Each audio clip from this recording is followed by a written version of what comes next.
নিউজিল্যান্ডের বিরুদ্ধে চতুর্থ টি-20 ম্যাচে ভারত যেন হারার জন্যই নেমেছিল, আর সেটা প্লেইং 11 দেখে বোঝা যাচ্ছিল। টস জিতে সূর্যকুমার যাদব জানান যে তিনি প্রথমে ফিল্ডিং করবেন। পাশাপাশি তিনি এটাও জানান ঈশান কিষানের আঙুলে চোট থাকায় তিনি এই ম্যাচে খেলছেন না।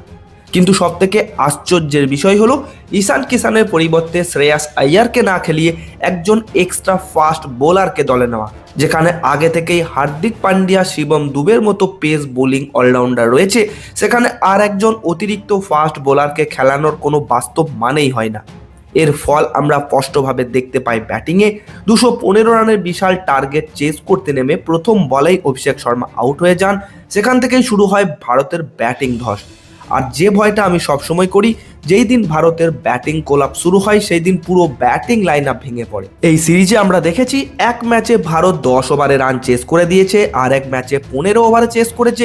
কিন্তু এই চতুর্থ টি-20তে যেখানে আগেই ব্যাটসম্যান কম নিয়ে নামা হয়েছিল, সেখানে প্রধান ব্যাটসম্যানেরা সম্পূর্ণ ব্যর্থ হয়েছেন। বন্ধুরা, অভিষেক শর্মা, সূর্যকুমার যাদব, হার্দিক পান্ডিয়া কেউই ডবল ডিজিটে পৌঁছাতে পারেননি। টিম ইন্ডিয়া ম্যানেজমেন্ট হয়তো ভেবেছিল আগের ম্যাচগুলোর মতো এবারও 5 জন ব্যাটসম্যান নিয়েই ম্যাচ জিতিয়ে নেওয়া যাবে, কিন্তু নিউজিল্যান্ড দল অসাধারণ কামব্যাক করেছে, ব্যাটিং বোলিং দুই দিকেই। এই সিরিজে আমরা আগেও দেখেছি এক ম্যাচে ওপেনার ব্যর্থ হলেও ঈশান কিষান ও সূর্যকুমার ম্যাচ জিতিয়েছে, আর এক ম্যাচে সঞ্জু স্যামসন, ঈশান কিষান রান না পেলেও অভিষেক শর্মা এবং সূর্যকুমার দায়িত্ব নিয়ে ম্যাচ জিতিয়েছে। মানে কোনো না কোনো ম্যাচে অভিষেক শর্মা কিংবা ঈশান কিষান রান করেছে। আর এই গুরুত্বপূর্ণ ম্যাচে যখন ঈশান কিষান ছিলেন না, তখন আমার মতে শ্রেয়াস আইয়ারকে নেওয়াটা খুব জরুরি ছিল। তবে শ্রেয়াসকে কেন খেলানো হয়নি তার ব্যাখ্যাও দিয়েছেন সূর্য। বলেছেন, বিশ্বকাপের দলে যারা আছে তাদেরকেই খেলাতে চেয়েছিলাম, নইলে বাকিদের সুযোগ দিতাম। আর বন্ধুরা, নাম অবশ্যই করতে হয় শিবম দুবের। প্রায় হারা ম্যাচকে আবার ইন্টারেস্টিং করে তুলেছিল মাত্র 15 বলে হাফ সেঞ্চুরি করে।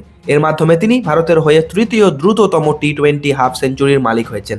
সব মিলিয়ে বিশ্বকাপের আগে টিম ইন্ডিয়ার হাতে আর একটি মাত্র ম্যাচ রয়েছে নিজেদের প্রমাণ করার। আমার মতে এইবার এক্সপেরিমেন্টের থেকে সিরিয়াস ক্রিকেট খেলাই ভালো। তাই পঞ্চম টি-20র জন্য প্লেইং 11 এমন হওয়া উচিত যেটা প্রায় বিশ্বকাপের প্লেইং 11-এর মতোই। তো চলুন ঝটপট দেখে নেওয়া যাক পঞ্চম টি-20 ম্যাচে টিম ইন্ডিয়ার সম্ভাব্য প্লেইং 11। পাশাপাশি এই ম্যাচটি কবে, কখন, কোন ভেন্যুতে খেলা হবে সেই নিয়েও আলোচনা করব, তাই ভিডিওটি শেষ পর্যন্ত অবশ্যই দেখবেন। ভিডিওটি ভালো লাগলে একটি লাইক করে চ্যানেলটি সাবস্ক্রাইব করতে ভুলবেন না। বন্ধুরা, 5 ম্যাচের টি-20 সিরিজের পঞ্চম এবং শেষ ম্যাচটি অনুষ্ঠিত হবে আগামী 31শে জানুয়ারি 2026 তারিখে। টাইমিংয়ের ক্ষেত্রে কোনো পরিবর্তন নেই। ভারতীয় সময় অনুযায়ী সন্ধ্যা 6:30টায় টস এবং আধ ঘন্টা পর সন্ধ্যা 7টায় ম্যাচ শুরু হয়ে যাবে। ভেন্যু হিসাবে নির্ধারিত করা হয়েছে তিরুবনন্তপুরমের গ্রিনফিল্ড ইন্টারন্যাশনাল স্টেডিয়ামকে। তাহলে বন্ধুরা, এইবার কথা বলি ভারতীয় টিম আপডেট নিয়ে। এই ম্যাচের জন্য ভারতীয় স্কোয়াডে বড় পরিবর্তন দেখা যেতে পারে। প্লেইং 11-এ এমন কিছু পরিবর্তন হবে যেটা বিশ্বকাপে কাজে লাগবে। তিলক বর্মা আপনারা অলরেডি জানেন যে এই সিরিজ থেকে সম্পূর্ণ ছিটকে গেছে, তাকে সরাসরি দেখা যাবে টি-20 ওয়ার্ল্ড কাপে, এবং তার জায়গায় যে দলে আছে শ্রেয়াস আইয়ার, তাকেও কিন্তু এই ম্যাচে সুযোগ দেওয়া হবে না। তাহলে প্লেইং 11টা কেমন হবে? ওপেনিংয়ে থাকবেন অভিষেক শর্মা এবং সঞ্জু স্যামসন। এটাই সঞ্জু স্যামসনের শেষ সুযোগ। এই সিরিজে তিনি খুব খারাপ পারফরমেন্স দিয়েছেন, আর তাই টি-20 বিশ্বকাপের আগে নিজেকে প্রমাণ করার এটা শেষ সুযোগ। নাম্বার 3-এ থাকবেন ঈশান কিষান। এই ম্যাচে তিনি কামব্যাক করবেন। 4 নম্বরে থাকবেন টিমের ক্যাপ্টেন সূর্যকুমার যাদব। নাম্বার 5-এ দেখা যাবে হার্দিক পান্ডিয়া। নাম্বার 6-এ রিঙ্কু সিং এবং নাম্বার 7-এ শিবম দুবেকে। তবে এদের ব্যাটিং অর্ডার ম্যাচ সিচুয়েশন অনুযায়ী পরিবর্তিত হবে। 8 নম্বরে কামব্যাক করবেন আকসার প্যাটেল, কারণ সূর্যকুমার যাদব আগের ম্যাচেই টসেই বলেছিলেন আকসার শেষ ম্যাচে থাকবেন, আর এটা হলো টিম ইন্ডিয়ার জন্য একটা ভালো খবর। এরপর 9 নম্বরে থাকবে জসপ্রীত বুমরা।